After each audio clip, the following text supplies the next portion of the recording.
Thank you, madam. Busog. Busog ang mga person na akit.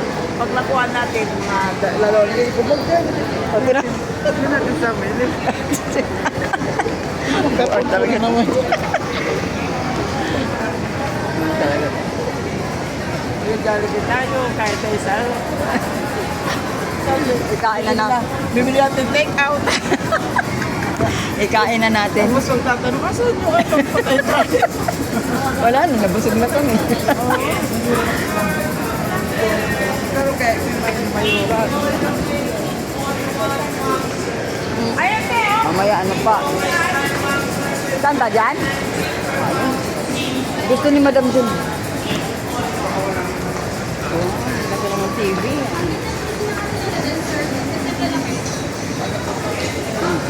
Ay, apam.